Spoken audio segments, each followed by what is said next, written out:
महाकुंभ संपन्न हुआ, बहुत शानदार रहा। हर अच्छा कार्य सकुशल संपन्न होना एक चुनौती होती है। महाकुंभ के बारे में देश और दुनिया में जो आकर्षण बढ़ा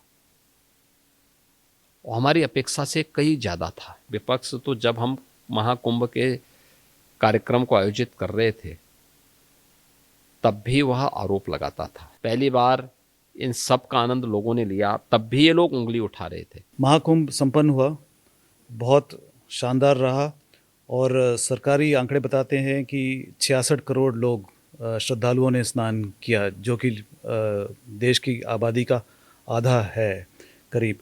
तो महाकुंभ के 45 दिनों में आपको सबसे बड़ी चुनौती कब लगी, कैसे लगी?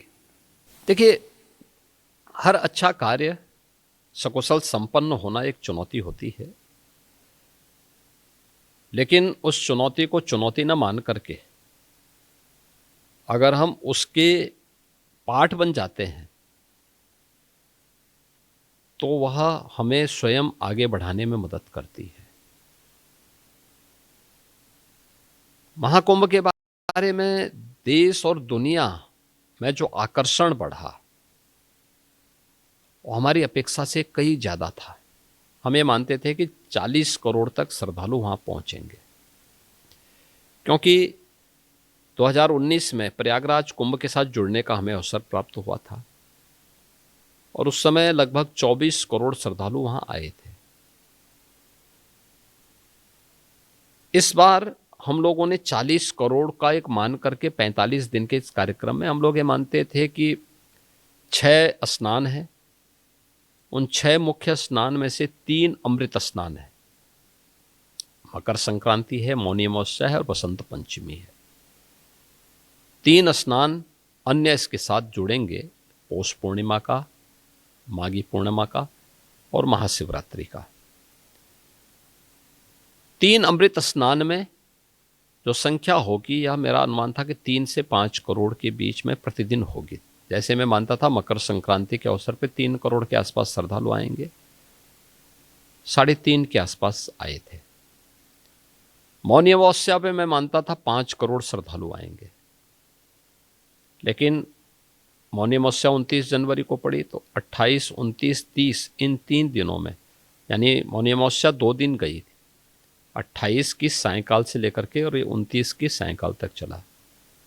तो मैं मानता था कि कुल 5 करोड़ श्रद्धालु आएंगे, लेकिन इन 3 दिनों में 15 करोड़ श्रद्धालु वहां आए। और फिर बसंत पंचमी के अवसर पर हमारा था तो लगभग 3-3.5 करोड़ के आसपास श्रद्धालु उस समय आए थे, तो उतना ही वहां पे था। शेष दिनों में हमारा था कि 1 करोड़ के आसपास है, उससे कम रहेगी। लेकिन हम देखते थे कि 29 के पहले ये एवरेज अन्य दिनों में 60 लाख 70 लाख के आसपास चल रही थी। लेकिन 30 जनवरी के बाद अचानक इसमें वृद्धि होनी शुरू हुई। ये 1 करोड़ 2 करोड़ 1 करोड़ 2 करोड़ पहुंच गई। तो हमारी जो व्यवस्था थी वह तो 40 करोड़ के लिए थी। पार्किंग का स्पेस, अन्य जो सुविधाएं थी, उसमें हमें थोड़ा वहाँ पे रेलवे स्टेशन में जो होर्डिंग एरिया थे, बस स्टेशन पर जो होर्डिंग एरिया थे, अन्य जनपदों में, क्योंकि जब यहाँ भीड़ होती थी तो हमें अगल बगल के जनपदों में भी होर्डिंग एरिया बना करके लोगों को रोकना पड़ता था, श्रद्धालुओं को रोकना पड़ता था। और फिर जो श्रद्धालु प्रयागराज आ रहा था वो विंध्यवासिनी धाम मिर्जापुर जाता था, बाबा विश्वनाथ धाम काशी जाता था, अयोध्या आता था, गोरखपुर जाता था, चित्रकूट जाता था, नैमिषारण्य जाता था या मथुरा वृंदावन जाता था। तो यहाँ का जो प्रेशर था वो प्रेशर हमें उन क्षेत्रों में भी देखने को मिल रहा था। क्योंकि पहले तो होता क्या था, कुंभ का आयोजन होता था तो कुंभ के आयोजन में लोग केवल यहीं पे प्रयागराज आकर के निकल जाते थे। लेकिन इस बार 5 नए आध्यात्मिक सर्किट बने हैं यूपी के अंदर कुंभ के बहाने, महाकुंभ के बहाने। एक प्रयागराज से प्रयागराज, विंध्यवासिनी धाम और काशी। दूसरा प्रयागराज से अयोध्या गोरखपुर, तीसरा प्रयागराज से महर्षि वाल्मीकि की साधना स्थली लालापुर, संत तुलसीदास जी की जन्मस्थली राजापुर और चित्रकूट का। चौथा प्रयागराज से लखनऊ और नैमिषारण्य का। और पांचवा लखनऊ से वृंदावन मथुरा के तीर्थों के साथ साथ सुख तीर्थ का। ये सभी जगह श्रद्धालुओं के पार भीड़ थी, तो उन सब के लिए व्यवस्था वहां भी देखना, उसी प्रकार की सुविधाएं वहां उपलब्ध करवाना। दूसरा है जो प्रधानमंत्री जी ने हम लोगों के सामने टारगेट दिया था कि कुंभ दिव्य और भव्य बनाने के लिए आवश्यक है कि स्वच्छता और सुरक्षा के साथ साथ हमें उसको डिजिटल फॉर्म में भी लाना होगा। जैसे दिव्य और भव्य बनाने के लिए स्वच्छता पे ध्यान देना होगा, इसके लिए प्रशिक्षण, सिंगल यूज प्लास्टिक का यूज ना होने पाए इसके लिए अवेयरनेस के प्रोग्राम, सुरक्षा के लिए केवल पुलिस को लगना है रूटीन ड्यूटी नहीं करनी, उसके बिहेवियर में चेंज हो, ये कैसे होगा इसके लिए प्रशिक्षण देना होगा। प्रयागराज आने वाले सभी श्रद्धालुओं की मैपिंग हो सके, फेस रिकॉग्निशन के माध्यम से आप एक एक को हेड काउंट कर सकें, किसी भी ऐसी घटना को जो सुरक्षा में सेंध लगा सके, लगाने की फिराक में हो, उसको चिन्हित कर सकें। टेक्नोलॉजी का उपयोग करके एआई का इस्तेमाल करते कैसे कर सकते हैं, इसके लिए काम करना। तो इन चीजों को पहली बार कुंभ में इस्तेमाल किया गया, महाकुंभ के आयोजन में इसका इस्तेमाल किया गया और परिणाम सबके सामने है। एक एक हेड को काउंट करने की हमारे पास तकनीक आई जो इससे पहले कम हुआ करती थी। स्वच्छ कुंभ देखने को मिला, जो भी आया उसने कुंभ में स्वच्छता की और पुलिस के व्यवहार की तारीफ की। डिजिटल प्लेटफॉर्म पर सारी चीजें होने के नाते 60,000 से अधिक श्रद्धालुओं को जो भूले भटके थे, अपने परिवारजनों से बिछड़ गए थे, उनके घरों तक घर वालों तक पहुंचाने में मदद भी मिली। तो ये सारी चीजें देखने को मिली और मेरा मानना है कि अच्छे कार्य में चुनौती तो आएंगी, लेकिन जब चुनौती का फेस करके हम आगे बढ़ते हैं तभी सफलता का मजा भी। एक चुनौती बहुत बड़ी आई थी जब जो हादसा हुआ था, जब भगदड़ का हादसा हुआ था, तब आपको लगा कि ये क्या हो गया, ये तो देखिए वह दुखद घटना थी, लेकिन श्रद्धालु जनों ने, पब्लिक ने पूरा सपोर्ट किया। आपने देखा होगा रात्रि को घटना घटित होती है 28-29 की रात्रि को। उस समय कुंभ क्षेत्र में और प्रयागराज सिटी के अंदर भी मिलाकर के लगभग 5 करोड़ श्रद्धालु हैं, लेकिन